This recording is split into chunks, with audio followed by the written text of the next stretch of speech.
Yo, welcome to this week's episode of the Overflow Podcast at thisisoutcry.com. Today we got some funny stuff to share with you.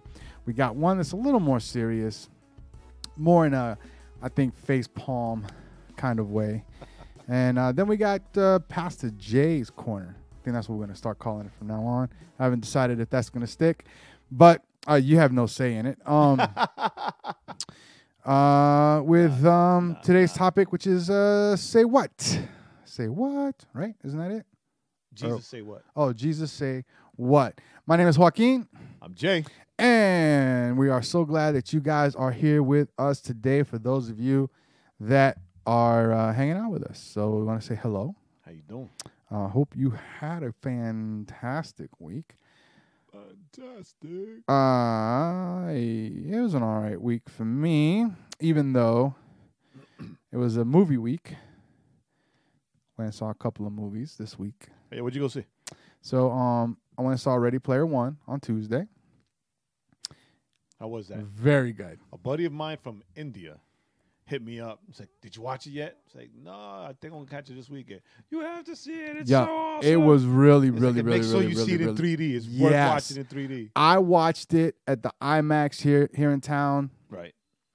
The AMC, IMAX 3D because T-Mobile had their T-Mobile Tuesdays and they had $5 ticket.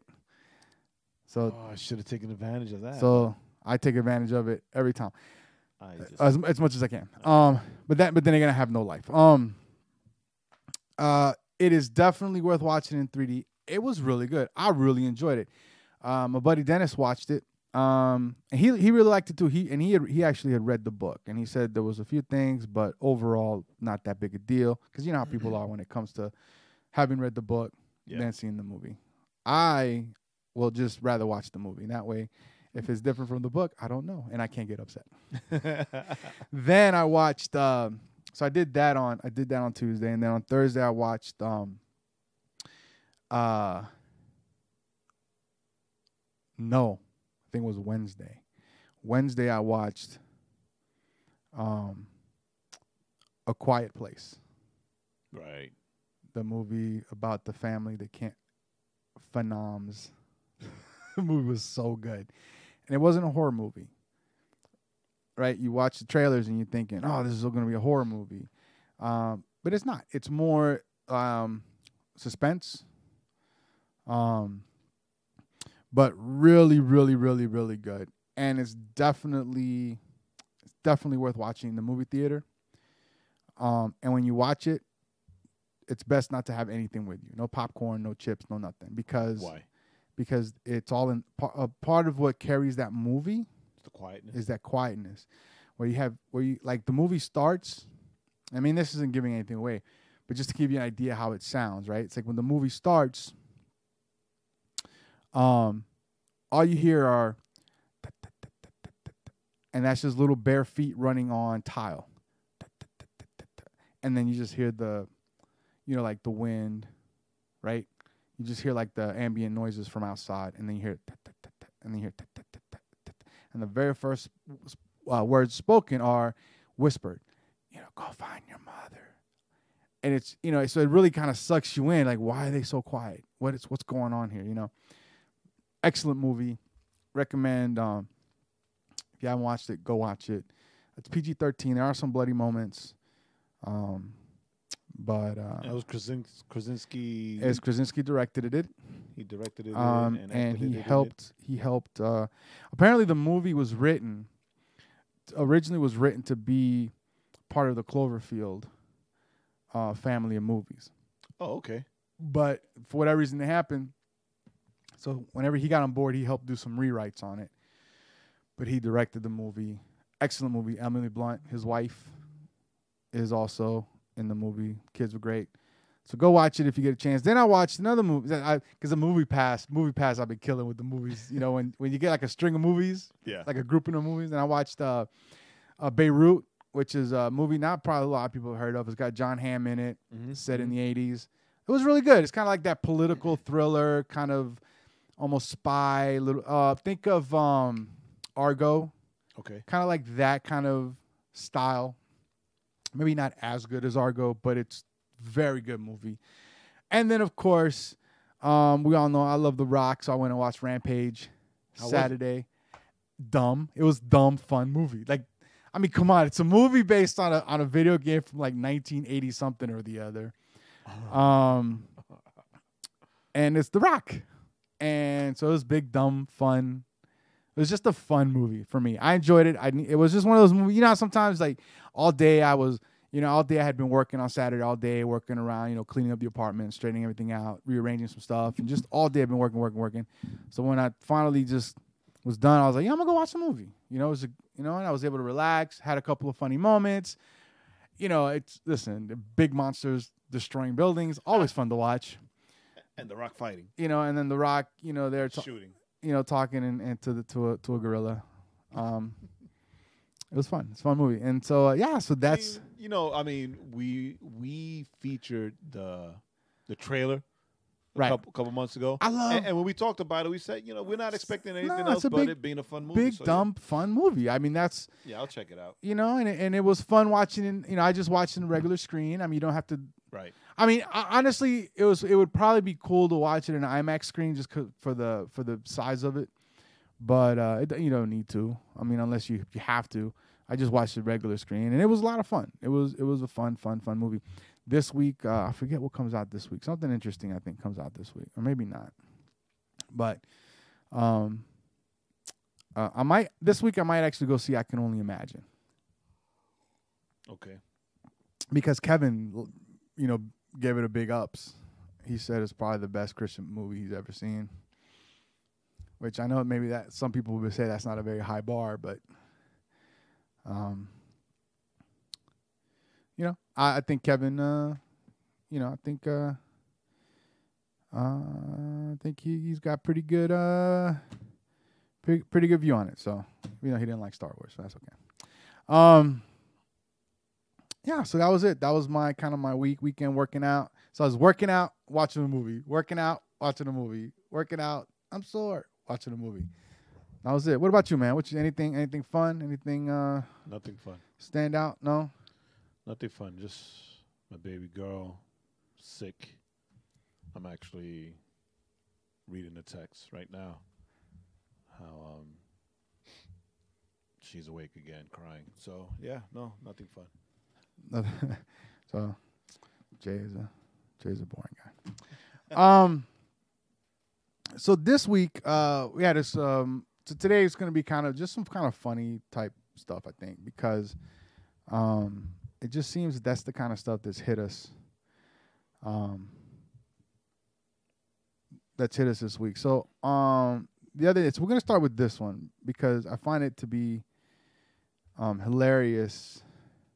So the headline is the internet is divided over Heinz's new Mayo Chup, and that's how they spell it, Mayo Chup, MAYOCHU up.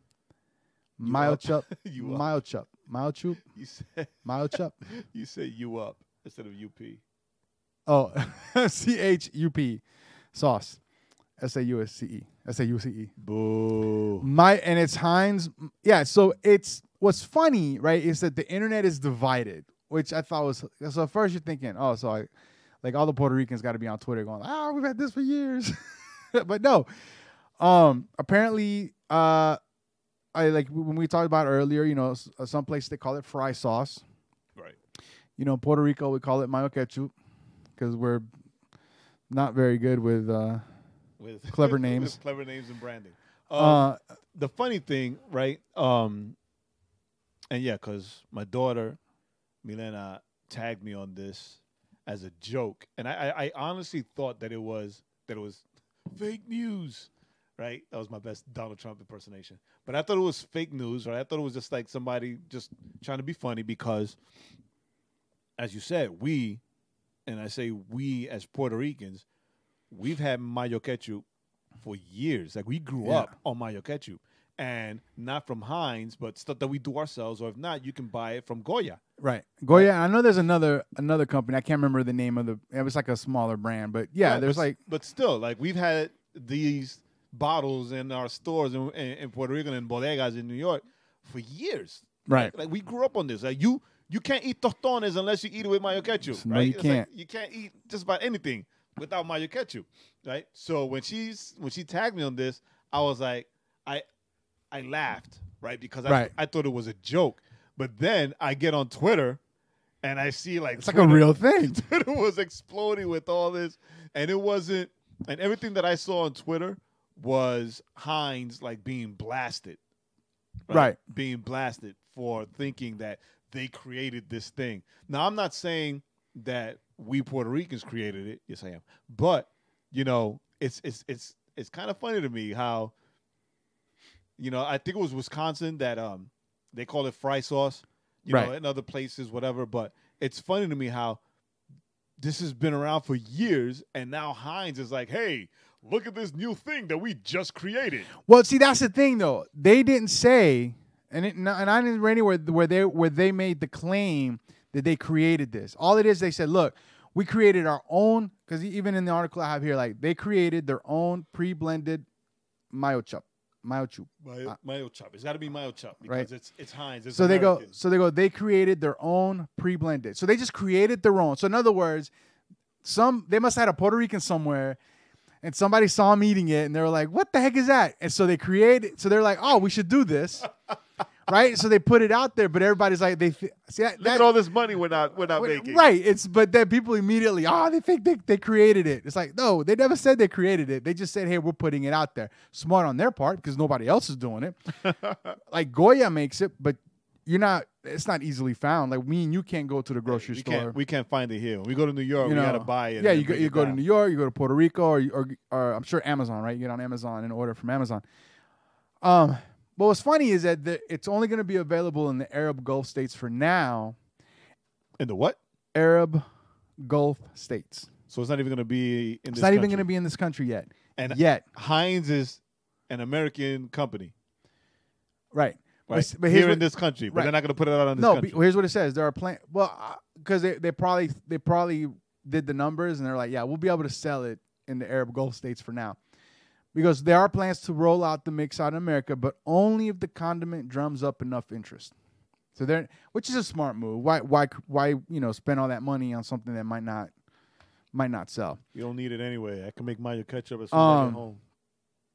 But what they want to do is they were looking for 500,000 votes to bring it stateside. 500,000. So I wonder if they got them. Because I can. I'll be honest with you. I can make my own. But I'm lazy. I'd rather just if I could find the perfect. If I could just buy it. Yeah, I mean, why not, right? So on the tweet here it says, "Want my ketchup?" I'm gonna call it my ketchup. Want my ketchup in stores? 500,000 votes for yes, and we'll release it to you saucy Americans. 55% pass the Heinz mayo chup. 45% nah, I'll make my own. But. Yeah, it looks like they might have mayo chup. They might have hit it. So that's pretty. I thought that was pretty hilarious because, that's even down here. That's not something that you normally ran into a lot. And it's funny because it's good, but I've never made it for nothing but tostones. Go figure. Oh, Utah, not Wisconsin. Utah. Oh, Utah. Figures. All right, let's see. So we got my ketchup out the way. Now for the best story. This is for the best story of oh my God, the week. I can't deal. I can't deal with all this mayo chup. I'm sorry. I went to Twitter. It's like I was trying to see if they got the 500, but there's so much crap on Twitter. Yeah, it's not worth going through. All right, so now we're moving on. We're past the mayo chup. This is the best story, I think, to come out of last week. The best story. You ready? Report. No. It's the best story of last week. You should be ashamed, Jay. You should be ashamed of your city. I am. Report of this is the headline, NBCNewYork.com. The headline. Report of tiger running amok in Manhattan. A tiger running amok? A report of tiger running amok in Manhattan. I like the fact they used amok, right? In Manhattan, turns out to be a raccoon. How the hell do NYPD. you get Here's tiger from raccoon? So here's a report of tiger running amok in the streets of Manhattan briefly caused social media frenzy early Thursday as reporters scrambled to find photos of the ferocious feline and warned civilians to stay out of the area.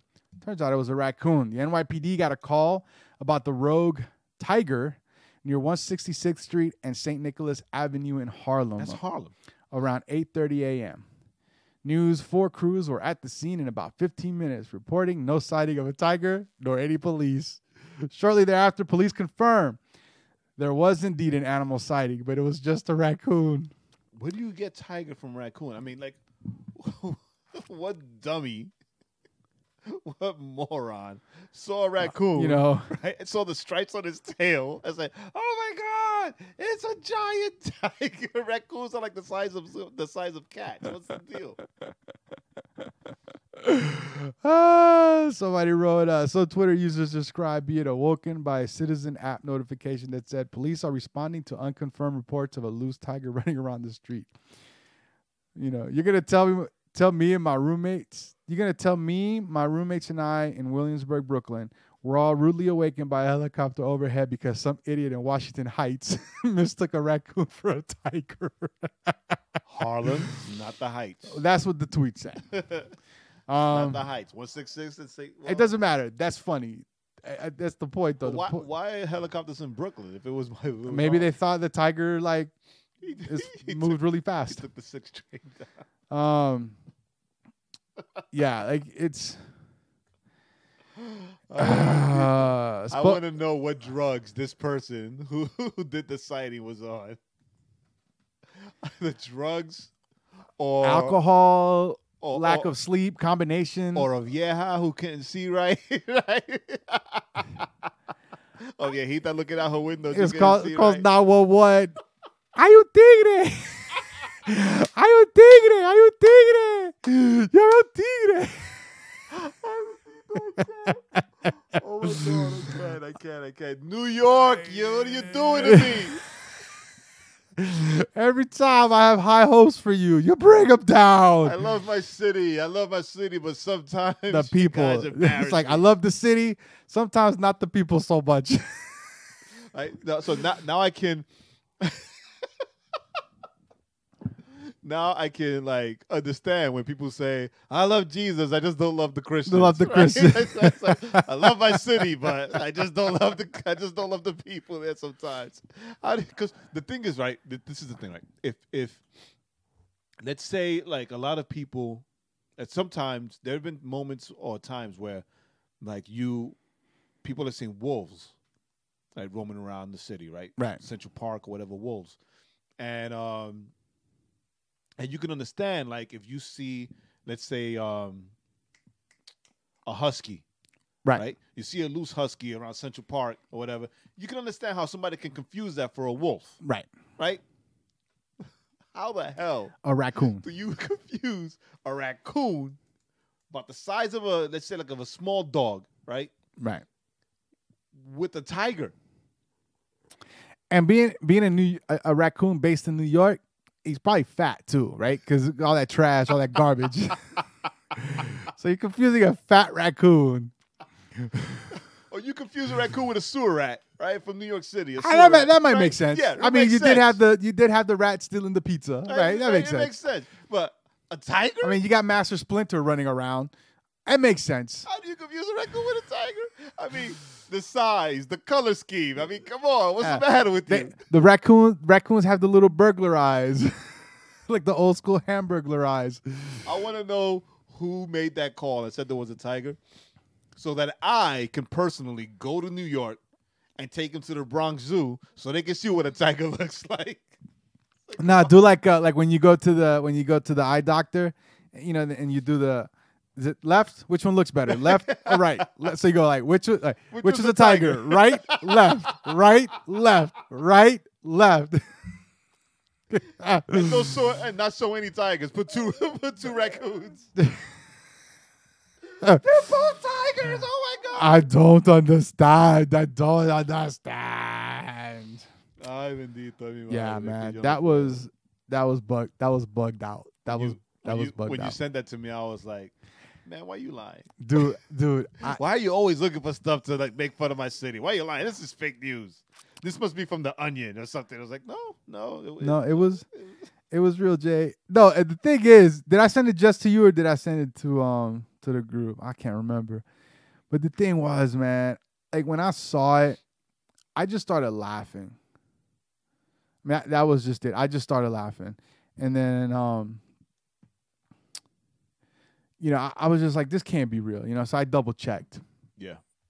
Because it just sounded. It's gotten to the point now though where the crazier it might possibly sound, the more I'm gonna believe it's true. That's the world we live in right now. Like I'm just gonna be like, it's probably true. Yeah. Why would it not be true?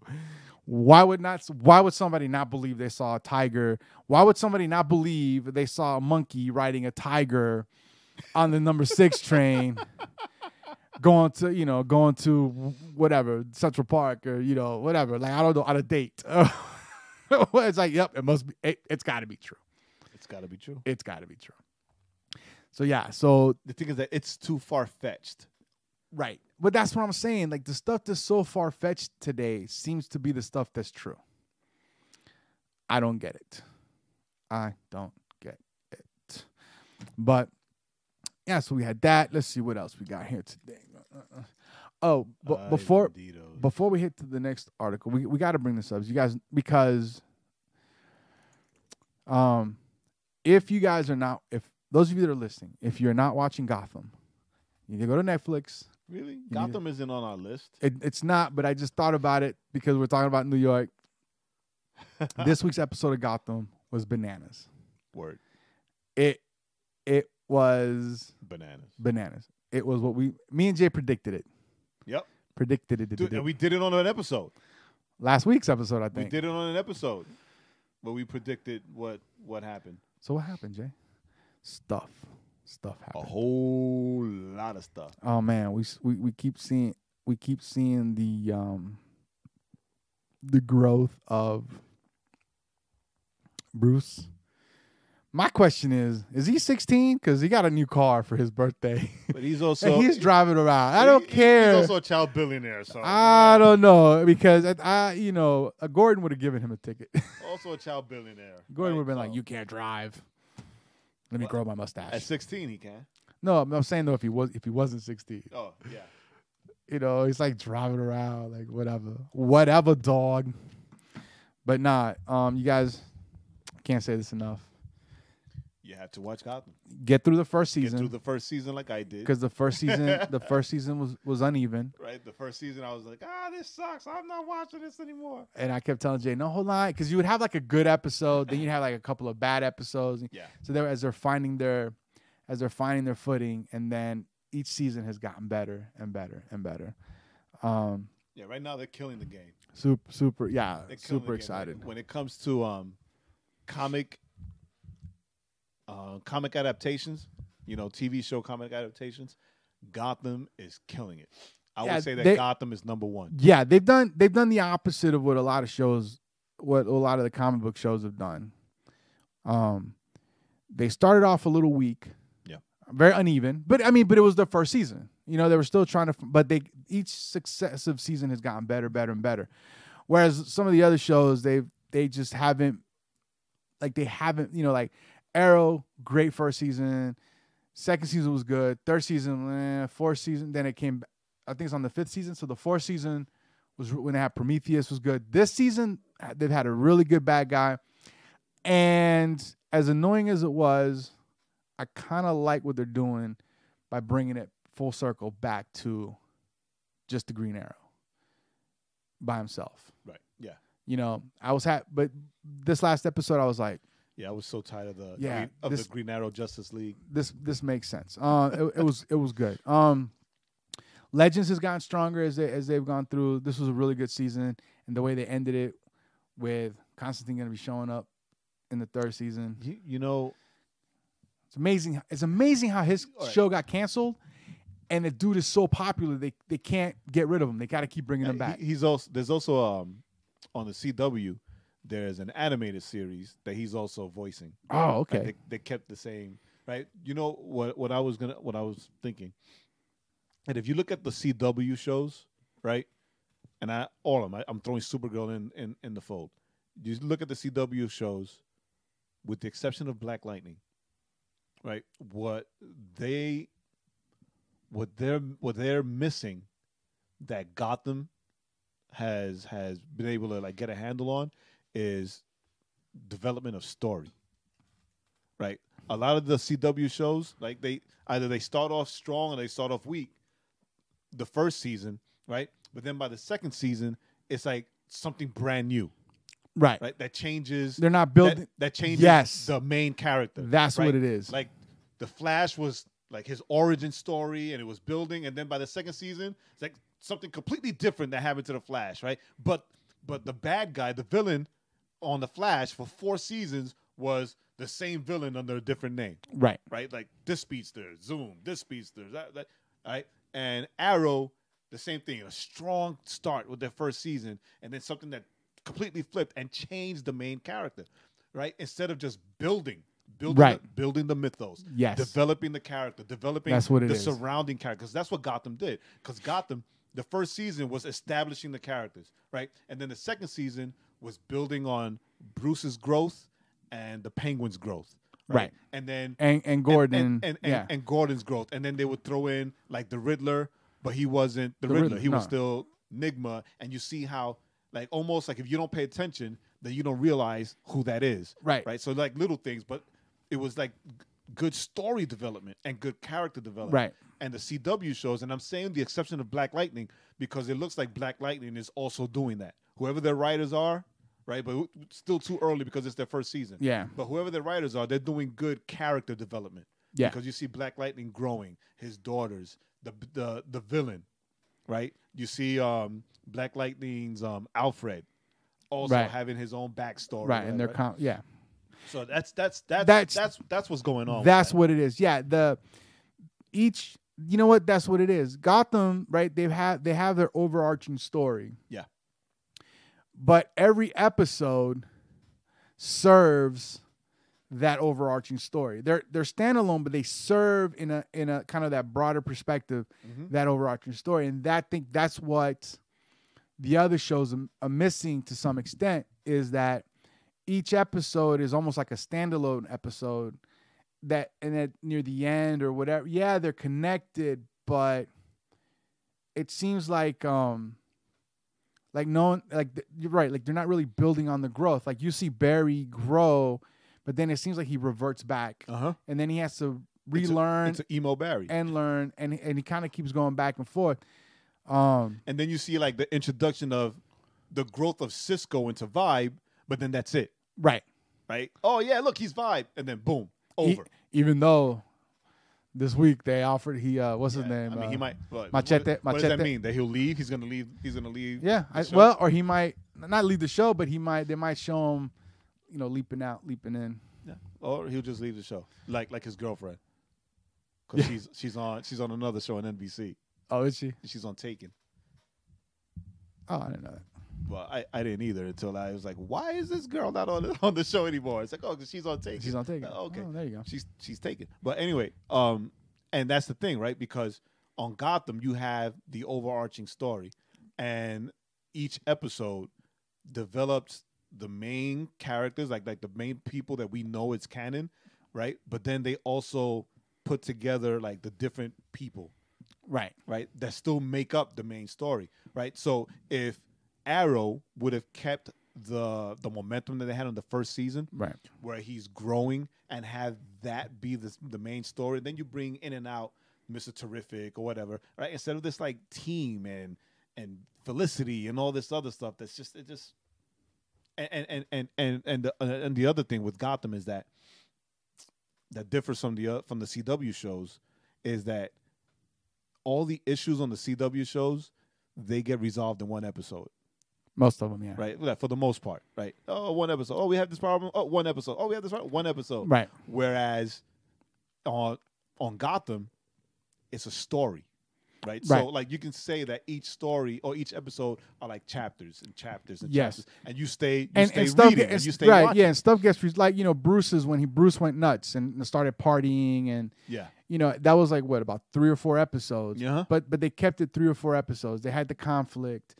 Now they've resolved it. But at the end, coming out, you have a stronger Bruce, Right. who's more focused on who he needs to be. It's what Catwoman or the girl that's going to be Catwoman told him this past episode when they were sitting there eating his birthday cake. Right. Right. And that was a good resolution, but it adds to the story. And Right. next week I think that was the last one, right? That was the season finale. I don't think it was. Yeah, I think it was.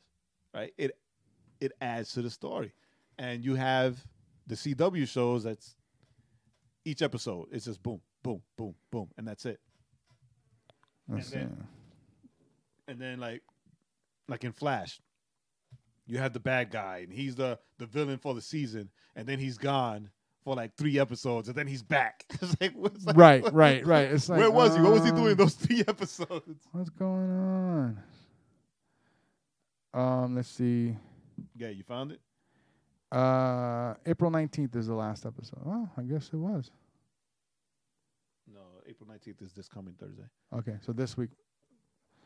No, it can't be because that's only 19 episodes. Aren't they normally like 23? I don't know. Yeah, they're normally like 22, 23. They do what they want.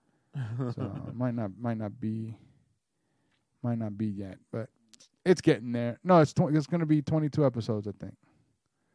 Let's see.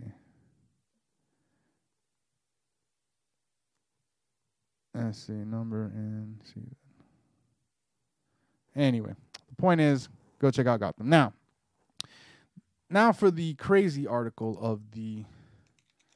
Not crazy. This is the one. This is the. Are you kidding me? Article. I'm gonna call it. Are you kidding me? The insane in the This is. Are you kidding article. me? This is the title of the article. 10 worship songs we should stop singing.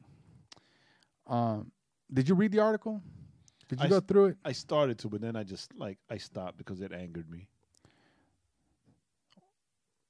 Well, you gotta read the articles, Jay. You can't just stop. You gotta read them all. No, you got to catch them all. But I chose to stop reading the article. So this guy, It's a very, very bitter man who wrote this article. no, I don't think he was bitter. I think he's I don't think he's bitter. I think he's I'll say this. I believe his heart is in the right place. But at the same time, I think the problem is that he's trying to look at everything through this like theological, like very, dogmatic theological lens. And so that's causing him to, write these kind of things where he's like, these songs shouldn't be sung because they don't fit. Maybe the theology is, like the theology is maybe not that correct, or maybe it's not that, that right, or maybe it doesn't make sense, or, and I think that you just kind of end up missing, I don't know, maybe missing the impact of or missing how the songs have impacted people. Mm-hmm. Anything to add to that? No, he should just stop. Ouch. Okay. All right. Just because this is what I'm saying, right? He is like looking at these songs. Now, if it was a parody article, right, or a joke or satire, right, where it's like, oh, because I'm just tired of hearing Oceans being sung every Sunday for like 5 months, right? Then yes, I'll agree, right? Like the new song right now is "Reckless Love." That's the new trendy song right now. Oh, Yeah, they sing it in church like almost every other Sunday. sure. Right? But right? If it was something like that, then yes. But like it's like, yeah, you're saying like he's breaking down all these things. It's like, oh, this is like biblically inaccurate, right? Like it's like, oh, your worship cannot be, how great is our God? That is not right. You can't. I mean, like he's nitpicking because I mean not because I don't know why, but why? Well, I think, like I said, I think his heart, his intent is in the right place, but I think that he's leaving out the fact, or so if you were to ask him, can God work through anything? I think his response would be, well, yeah, for the most part, yeah, God can work through anything, right? Obviously, there's certain things that I'm not gonna say God can't work through, but probably God won't work through. Like the article that we saw a couple months ago about the Christian swingers, the Christian quote unquote swingers. Yeah, no, right. And they were like, oh yeah, we had Bible studies with the couples that we're about to swing with, and I was like, no, that's not right, right? God, I don't think God's working. The only way God's working through that if you're getting a very audible, y'all need to stop. Yeah. Not that you don't think God is working through that. We know God is not working through that. Oh, wait. Where in the Bible did it say it was all right to go swinging? Listen, you would have a better argument saying that, hey, it's okay for me to have 2 wives. Right. Trying to use the Bible, right? Then it's okay for us. And then saying, well, this is like our minister. This is how we minister. This is how we reach people for Jesus. I'm like, what church are you going to? And we need to have a talk with y'all pastor. For real. Your pastor's failing somewhere. But that's even if they go anywhere. Right, because they might be like, well, we don't need, we are the church. Us and all our swinging couples. So weird. In that case, anyway, yeah. Probably not. Not at all. But what's interesting is that like the songs, and that he picks and whatever, they're like popular songs. He had like 4 Chris Tomlin songs that he picked, And he kept referring you to go back to the first one. We'll go back to this other thing. I think his heart is in the right place. I think he wants people, because it's important. Like I kind of get it, right? Because we talk about this, right? It's important to, it's important to know it's important to have good theology. Yes. It's important to have good doctrine. I have a friend who said, oh, your dogmatic podcast, right? Called it the dogmatic podcast, joking around with me because he says I'm dogmatic, right? Because there's just certain things that I just refuse to accept. I don't think that's right. If he thinks you're dogmatic, right? Then you're triple dogmatic. but my response to him is this, right? It's like, yes, because there are things that you just cannot bend on. Correct. Yes, we live in a world of gray. However, you have anchor points, and those anchor points cannot move. Because if they move, then they're no longer anchor points. Right? So Jesus saying, I am the way, the truth, and the life, no one comes to the Father but through me. That's an anchor point. That's an anchor point. Correct. I can't, if that changes, then it means nothing. Mm-hmm. Right? So there are certain things that, yes, you have to, sin is sin, right? God is love, but God will judge. Not love is love. God is love. God is love. God will judge. There's many personalities of God, right? Or not personality, but facets to God's personality. Because it made him sound kind of schizophrenic. Many characteristics. Characteristics, that's the word. Right? Those are all important. You see that quick side I gave you? Like, yo, fix that. or you just did. So those are things that don't change, right? You can't say, well, God is love, but then go, well, but God doesn't judge. No, there's these different facets that they all make the complete picture of who God is. Right. Those things can't change. You just can't change those to fit your need. Right? Anchor points. So it's important. However, we also know that God moves in such a different way sometimes that we maybe miss it because we get so caught up in staring at the anchor points that we kind of miss some of the surrounding stuff.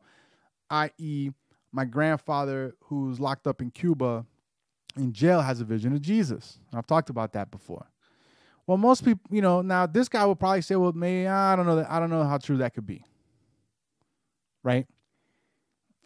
What he just had a vision and was Jesus showed up. Like some people be like, nah, that can't be. That can't. Somebody told Joseph Smith also had a vision right? of Jesus.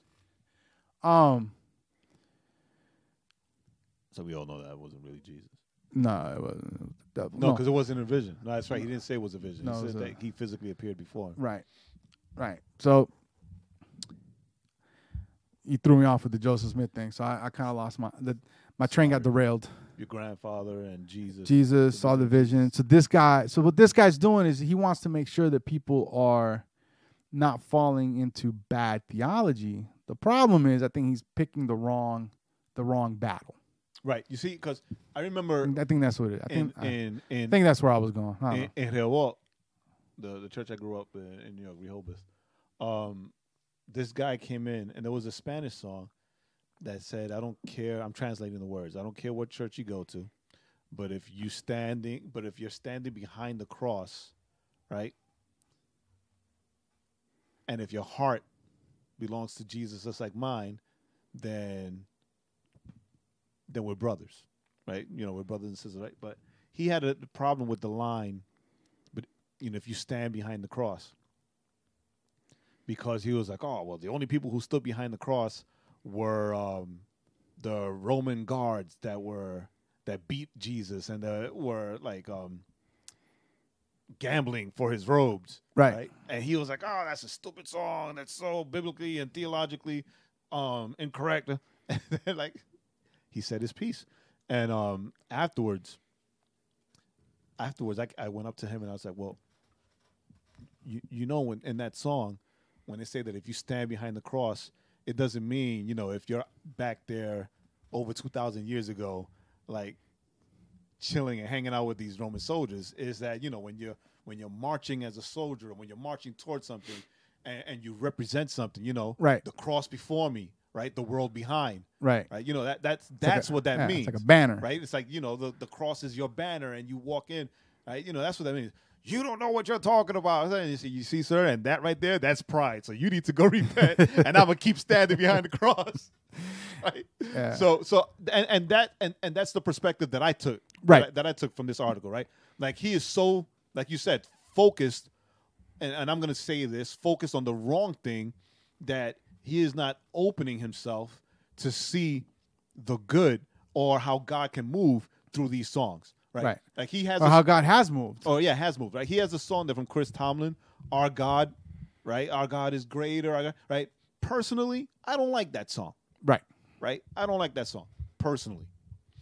Would I ever attack it and say that it's a bad song? No, because I've seen how that song has worked in the lives of a lot of people. Correct. Right. Me personally, you will never catch me blasting that in my car or singing it, because I personally don't like the lyrics. I just don't like the song, right? But I will never tell somebody else, right, you shouldn't listen to that song because blah, blah, blah, 1, 2, 3, right? Because if God uses that song to reach you, right, and bring you towards kingdom, then, hey. It's a great song. Glory to God for that song. Thank you, Chris Tomlin, for writing that song for these people who needed to hear that message in that way. Right, and it was funny that he picked on poor old Chris Tomlin. I guess he's like 4 songs. Yeah, it was like, yo, dude, like let's get the best of peace.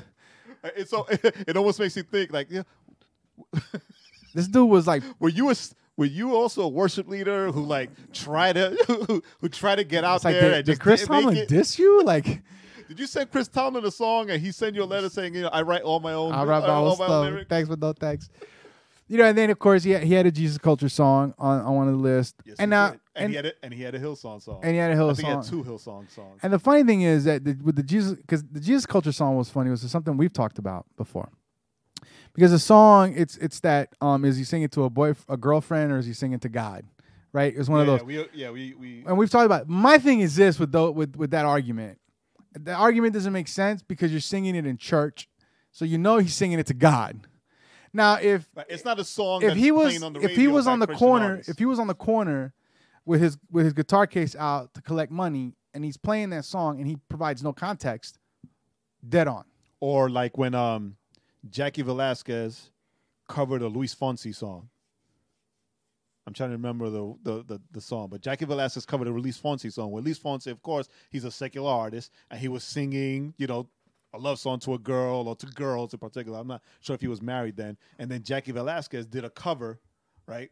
And it wasn't to anyone directly, but it was a love song. And a lot of artists do that. Oh, well, it's just a love song, right? So, yeah, if it was something like that, if it was something like a Christian artist is singing a song that's being played on mainstream radio, then yes, you can make that argument, right? You can make that argument, oh, this, it's weak. You just say that it's love, but it's not, it's not a direct message in it. Right. But a lot of Jesus culture, their songs don't get played on the radio.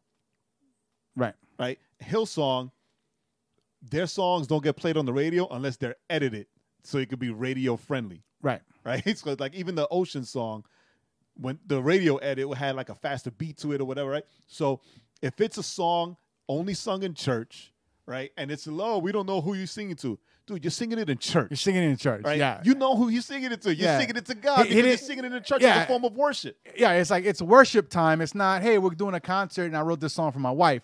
All right, that makes sense. But it's worship time. Oh, we're doing a sick and concert tired of that and I wrote this song. You figure out who it's to. Who did I write it to? If you figure it out, you'll either be blessed or distressed. We're not quite sure. You get a free CD. Yeah, so like, so look. For Angel, I'll throw it on the floor. Yeah, and what's funny is that like these articles come out a couple of times a year. And it's like we can't let that go. We can't. And it's like this. In this article, 'cause I was thinking like, man, listen, you write them, we'll talk about them because they need to be counteracted. It's like the joke, and then we're gonna jump into your topic. It's like the joke where it's like the preacher, he gave a sermon one Sunday, and the congregation as they're walking out, shaking hands, yo, preacher, great message. Right. Oh, thank you. So then the next week, he preached the exact same message. And people were kind of confused. Oh, it's the same message. And it came out, I was like, hey, preacher, good message. Third week, he came out, he preached the same message. So then, as people are walking out, a congregation member walks up to him and goes, preacher, Pastor, you've preached this song. I mean, you've preached this sermon 3 times in a row. Yeah. Why? His response is, well, when you start practicing, I'll move on to something else. Right. Right. I swear. I didn't think I was going to laugh. I thought it was going to be like a cornball joke. When you start practicing, and so that's how I feel about these kind of articles. When you move on to something else, so will I. But until then, we're going to keep attacking it. Who's the author of the article? Because I don't even know. Because see, we got this article off of Pathos. Off of New Release Today. Oh, their Facebook page, right? Right, because it was on Pathos. Right. So, but in the comments, because I commented a joke. I commented a joke towards Marcus, right? But I was reading the other comments, and apparently, according to a lot of the comments that I read on this thread, that particular guy, that particular author, has written the same type of article, but with other music and other songs from other churches, other denominations.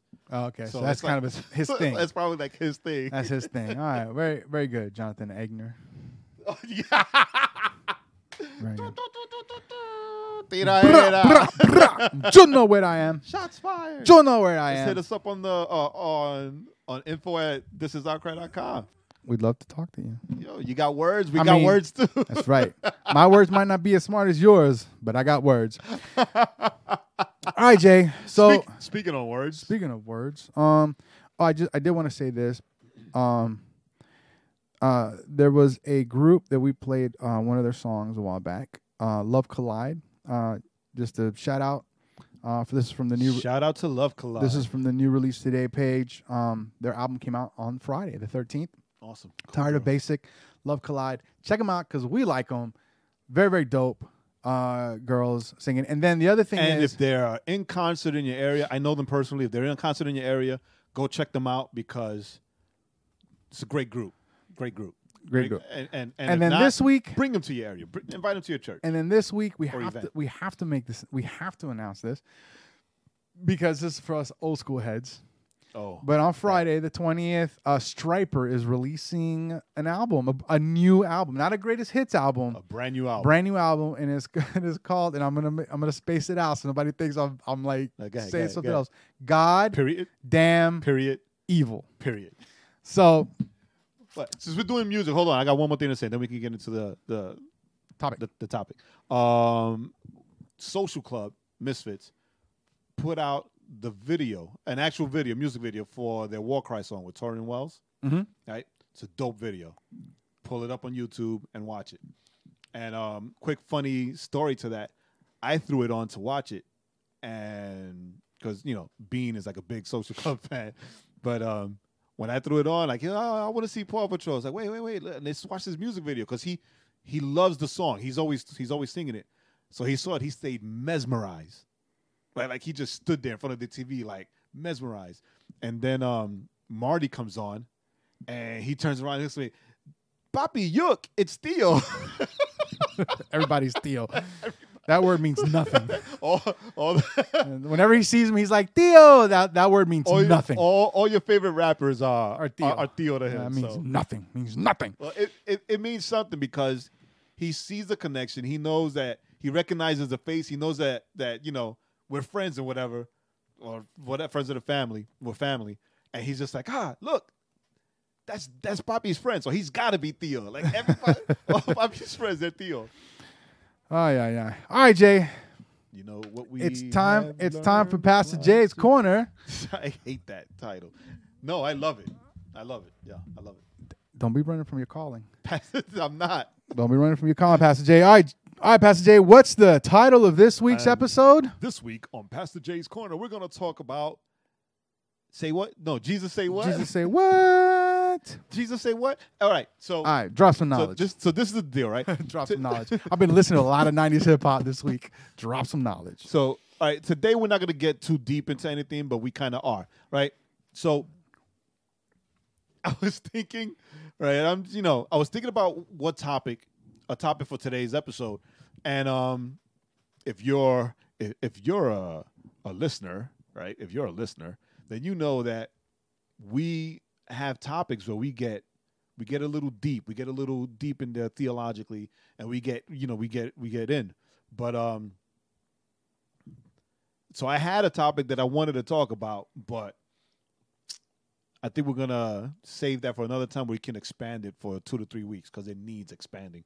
So I'm watching Black Lightning, and the youngest daughter says something funny, and it made me think of what, like say what, like what you say. But thinking on the words of Jesus and on the commandments of Jesus, there are some times, and there are not sometimes. I'm sorry. There are a lot of times and a lot of examples in the Bible where it seemed like Jesus said things backwards according to like how we want to hear them, or according to how the culture would interpret it. Like would interpret things, right? He would say things backwards. And the one that jumped out the most at me is the story of the rich young ruler, right? Where the rich young ruler comes up to Jesus because he knows and he's heard about who Jesus is and the fact that he does miracles and he might be the Messiah and all this. So he comes to him and he comes boasting, right? Because like a lot of people don't catch that. He came boasting to Jesus. Right? Hey, what can I do to be down with you? I've kept the commandments my whole life since I was a child. I've read the Torah. It doesn't say Torah, but he read, scriptures, right? I've read Torah and I've kept the commandments close to my heart my whole life, and I've done this and I've done that, right? And I just got something we're gonna come back to, right? And Jesus was like, "Well, that's awesome, right? Credit, right? Props." So this is what you need to do. You need to take everything that you own, sell it, give it to the poor, take up your cross, and come follow me. Right? Now, let's expand just a tiny bit. Take up your cross was not, go and build a cross and throw it on your back and drag it behind you with you. Just take up your cross to the fact that you're going to be completely broke and you're not going to have anything and you're going to be in need for the rest of your life. Take up the burden, right? And come follow me and be one of my followers. Right. And in my mind, the rich young ruler looked at Jesus and said, Jesus say what? Jesus say what? Right? Because Yeah, because no, he didn't do that. The Bible says that he got sad and he walked away Because he was very wealthy, yeah. Because I'm rich. I'm not gonna do that. I got a lot of money. I got a lot of things. I got my I'm not gonna Gucci do sandals. What you talking about?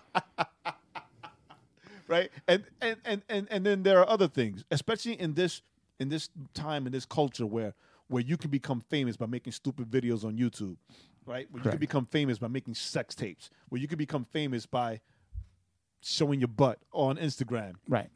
Like anybody and anything. Like there's a term called YouTuber, which doesn't make sense to me, but it's an actual thing, right?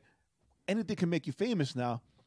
And there are people or infamous. Right? Or infamous. And there are a lot of people, and I know a lot of people that are platform hungry, right? They do things and they come up with schemes and plots so that they could build a platform to build a brand. And build a brand and be revered, right? And yet, if you were to come to Jesus as this rich young ruler did and said, Jesus, how can I build my brand? How can I build my platform? And Jesus will tell you, well, the way you could build your platform and become world famous is by forgetting the platform, right? And just do my will. Follow me, seek me, build disciples. Don't build platforms, build disciples. Don't build brands, build people, right? And that's how you blow up in my kingdom. And many people will get it, right, and pursue that and do as Jesus commanded. But many people will say, I wanted to be the next Carl Lentz. Yeah. I wanted to be just like Stephen Furtick. Right. Or whoever else that Michael W. Smith. That big artists, they admire. Right. I wanted to be, and what brought this thought process on was that someone that we know, right, a little brother to me, known as, well, he's no longer RG. He's What Up RG, right? But we've known him since he was like 12, 13 years old. Yeah. And he's traveled with us. He's done ministry with us. And like we were just discussing before we recorded the episode, how he would talk about how much he wanted to be an artist with Lecrae and Andy, how these were like his, as artists, these were like his musical heroes. His musical heroes, right? And I remember when he told me, like, he saw me and he told me how he met Lecrae. He just happened to see Lecrae and meet him at Lenox Mall, and he took a picture with him and all that. And I'm like, yeah, dude, just keep praying on this. Like, oh, no, I'm going to keep praying. I'm going to be praying because I know that God's going to, right? Because if you know the story of RG, then you know why he's so passionate about his music and hip hop, especially when he started as a little kid performing other people's songs. Right. Like he would perform like Funky and Manny Montes' songs in church and whatever. He can tell you that himself.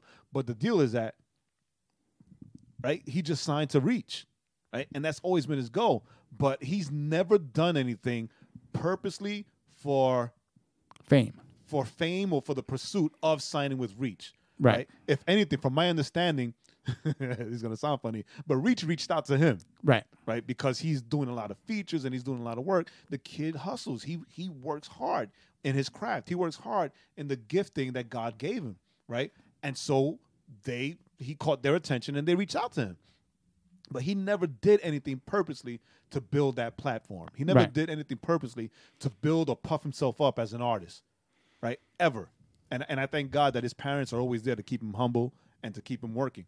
But there are a lot of people that do that, right? So Jesus, he had this funny way of gut checking you by saying things backwards, right? A lot of, like, when the two disciples wanted to fight were fighting to see who's gonna sit next to him in the kingdom of heaven, right? Who's gonna sit on his left and who's gonna sit on his right, right? And he said, well, the first shall be last and the last shall be first. Like, he would say stuff like that, right? Well, if you want to be served in the kingdom, then you must first serve.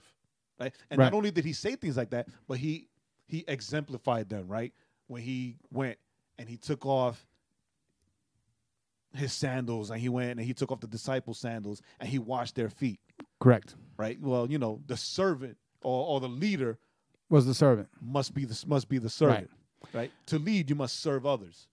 Right. And what's interesting is, and you said this earlier, was to be to be, what did you say, kingdom famous? Right. That's key, right? Kingdom famous. Not world famous, kingdom famous. Here's the problem with being kingdom famous. There you go. Right? What do you mean? Go ahead, do it. No, Say it. Here's the problem. Let them know. Here's the problem with being kingdom famous. Nobody might know who you are. Right. You know, and can your pride take that? Can your ego take that? Can your selfishness take that? And I think that, listen, if you're, because and we've said this before, and we'll say it again and again and again and again. If your objective is just to be an artist, then be an artist. Then go be an artist, and that's cool. Right? That's fine. Ain't no thing but a chinga wang. But if you're telling me that this is your ministry, right? Then you need to check yourself, because your brand means nothing. Because your brand is the cross, right? Right. Exactly. Your brand is Jesus. God. Your brand is the kingdom of God, and everything you do is to further that kingdom. Your brand is worthless. Your reputation and your integrity is everything. You got to flip those, right? I think of guys like KJ52 who his music has been his ministry. Yes. And he's done a lot of things, and he's tried a lot of things. I mean, I remember he went to there used to be this hip hop thing. I can't remember the name of it right now, where guys would battle rap and stuff. And he actually, some Christian hip hoppers have participated in, and he went and he participated, and he got smoked. But even in his battle raps, like he had all these pre-written battle raps, and even in those, he was still figuring out a way to point to Jesus, in the midst of these battle raps. And he got smoked, but you know what? He did it. But why did he do it? He didn't do it to become famous. He did it as a way to try to connect, to reach people for Jesus. KJ52 gets a lot of hate. He does. Oh, he's a middle school rapper. Well, you know what? Middle schoolers need Jesus. He's a youth group rapper. He's a youth group rapper. Well, you know what? Youth groups need Jesus, because they need to be listening to Jesus instead of some of the other stuff that they're listening to. Yep. Right? But you know what? But his goal, his whole heart has always been ministry. And you hear it in the songs. Even when he did the songs to Eminem, that he was trying to get to Eminem, and that I think POD actually got it into the Eminem's manager's hands. Oh, nice. I think. Don't hold me to that. Don't quote that. Google it. Don't quote that. Google it. Yes. But it was always, and he got smoked for that. Yeah, he's still getting heat for that. Right. But the point wasn't I'm trying to get famous. The point was I'm trying to, point people to Jesus. I'm trying to reach this guy for Jesus. And so that's the thing, is that we gotta rethink why we do what we do. And I know, our focus needs right, more focus. We got friends, and we got friends that are in industry. I mean, one of our good friends, she was on the show. Like, that's her thing. Her business is branding, right? Social media branding. And she's giving us some good information. We don't follow it because we're... Oh, no, we do. Do we? All right, Jay. We don't do as well as we should. That's my thinking. But the point is that, there's good information, right? Yeah. However, why do we follow her advice? Is it because we're trying to get famous, or is it because we want to be able to reach people so that they can have a good time with us and get some Jesus, and grow in their relationship? The deal is that it's a heart check, right? Yes. It's a heart check, because I'm going to throw this out there. I'm not going to say this to boast, but like, if we wanted to get famous, or if we wanted this podcast to blow up, we have the tools and the connections so that this podcast can blow up. Yeah, we could probably get it to blow up. Yeah, we can very easily blow up if that was our heart's desire. Correct. Right, to be a world famous podcast, then we have the tools. Wait, that's my heart's desire. We have the tools. We're connected to the people that can help us do that. But that's not what our desire is. Like, honestly, this thing started out just as for us to have an outlet to like vent and talk and like teach Jesus and be dumb and right. That was it. It was just an outlet for me to say things that makes Jay squirm and shake his head. It's really the genesis and an of this outlet thing that Joaquin gave me so that I can teach, right? So I can teach about the Bible and things like that. It was never really meant to like, I mean, to get the 40 followers that we have now, right? It's like, and that's the thing. And we're happy with you, 40 followers. Right? Don't get Jay wrong. Like we love you. Yeah, we love you. But we're like what you mentioned earlier about J-Lo, right? When she hey J-Lo, when she makes the comments, right? Or when she like suggests our podcast, like somebody wrote, "Whoa, what are some of the best podcasts that you've been listening to?" Like she wrote ours, right? She tagged us. Hey, like, wow, that's awesome. Thanks, like J-Lo. that right there, that's enough for me. Yeah, that's enough for me because in the end, all we want to do is entertain people with our dumbness. Thank you, right? And teach scripture and point people to Jesus. That's it. Right? That's it. That's what the Overflow Podcast is about. We wanna geek out on movies and TV shows, right? We wanna be dumb, right? Just be dumb. My specialty. And point people to Jesus. And that's why if you pay attention to the show, then you see that's exactly what we do. We're dumb. Right. And that doesn't mean so like me and Jay, I think this week we're gonna start a course to try to improve, right? To improve the podcast. Right. Doesn't mean that we're not interested in growing the podcast. Like so let's however, we're not gonna compromise who we are. We're not going to compromise the and we're not message, and we're not going to compromise the message so that we can get followers. It's like this youth pastor I met. I might have shared this story before, but it's worth sharing again. He at one point in Henry County, which is on the south side of Atlanta, right? Yes, he was averaging 400 kids in his youth group, and they would do giveaways where they were giving away cars because his brother owned a used car dealership. And they're giving away cars. And they would have all the games. They would have all the food. And it was just like 15-minute blurb, whatever. But what happened? He's at a camp. God convicts him. It's like, what are you doing? Are you really teaching my word? Or are you just tickling their ears? Essentially is what happened. Yes. So he comes back focused. And he says, man, we're going to start diving into the Bible. Because this is what's important. Went from 400 to when I showed up, 35 kids. 435. Most youth pastors would have got fired. Yeah, he was Gideon. Right? But he, he was still there. But why? Well, he said, look, at the end of the day, what's more important? Did these kids know about Jesus or that they win a car? Mm-hmm. What's best for their eternal sake? Right, save souls or warm chairs. And so that's kind of our approach. That's kind of our thought process. You know what? We do what we do. Do we want more listeners? Yes. Are we working on things so that maybe we can increase our base so that more people can hear us? Of course. Right. But if you talk to us, if you ever meet us face to face, we're gonna talk to you about whatever dumb stuff we talk about. We'll talk about with you wherever you are, whatever you're doing. Right. We're not talking to you and trying to figure out how we can get you to advance us and our brand, right? Our quote unquote brand. But if you can, just let us know. I've mentioned them before, but one of the, and I'm not just saying this because like we're close friends and we're family, but whenever Social Club does an event, right?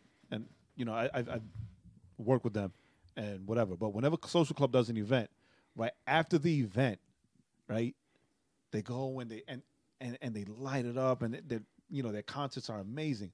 But afterwards, they don't shy away from the people, right? Oh, because we're Social Club, we don't want, they don't, nothing. They get out of the green room instead of just hanging out with other artists, whatever. They get out of the green room and they walk the halls, or they get down to where the fans are to interact with the fans, to take the pictures, to listen to the stories, to share stories, to pray, to minister, or whatever, to sign the T-shirts or whatever. And it's always a focus. I mean, it was a point. It was, and I learned this not just because I always saw it, but because they told me, "Hey Jay, let's talk afterwards. Right now, I want to love on these kids." Right. And it's important to point that out because they're big time. They're big time, but their heart is still in ministering to the kids that come, to ministering to the misfits, right? Right. And that's what our focus should always be. That's why Jesus says the first shall be last and the last shall be first, right? That's why Jesus says if you want to lead, then you must first serve, right? That's why he says sell all your things, give up your dreams, give up your desires, and desire to follow me no matter what, building the kingdom of God, building people and pointing them towards Jesus. And that's what we want everyone who's listening to this to take into account and to make it their mission, right? If you want to build a platform, if you want to build your name as an artist or as in whatever you do, seek Jesus first.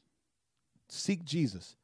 Do everything for Christ. Do everything as if you're doing it for Christ and allow him to build you up and give you everything that he deems fit for your life. And that's it. Hey, guys, we're done. Thanks for joining us.